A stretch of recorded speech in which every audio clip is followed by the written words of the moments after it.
خامند اگر اچھے اخلاق والا ہو تو بیویاں قربان ہو جاتی. ہماری تو مشرق کی عورت ہے، خامند بد اخلاق بھی ہو تو زندگی نبھا دیتی ہیں، گھٹ گھٹ کے مر جاتی ہیں.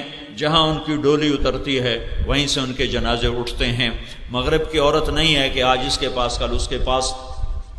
اللہ کے نبی نے فرمایا بہترین مسلمان وہ ہے جو بیوی کے ساتھ اچھا سلوک کرتا ہو، بہترین مسلمان. اور اللہ کے نبی نے فرمایا اگر جنت میں میرے گھر کے قریب گھر لینا چاہتے ہو، اچھا پڑوس کتنی بڑی طلب ہوتی ہے. ہر آدمی گھر بنانے سے پہلے دائیں بائیں دیکھتا بھائی تو کون لوگ ہیں. شریف لوگوں میں گھر بناؤ بھائی، اچھے لوگوں میں گھر بناؤ، بدماشوں میں گھر نہ بناؤ. حالانکہ 4 دن کا قیام ہے، مر جانا ہے، چھوڑ کے چلے جانا ہے.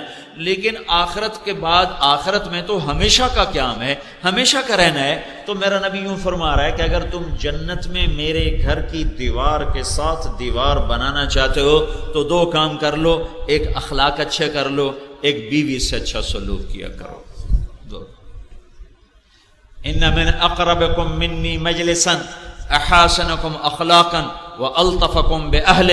جو جنا کالونی میں سب سے اچھے اخلاق والا ہوگا اور سب سے زیادہ اپنی بیوی سے اچھا سلوک کرنے والا ہوگا، اس کا گھر میرے گھر کے سب سے زیادہ قریب بنا دیا جائے گا. نہ تہجد، نہ علم، نہ شہادت، نہ جہاد، نہ نماز، نہ روزہ، نہ تبلیغ، نہ ذکر، نہ تلاوت. کس بنیاد پر؟ نبی کے گھر کے برابر گھر مل رہا ہے.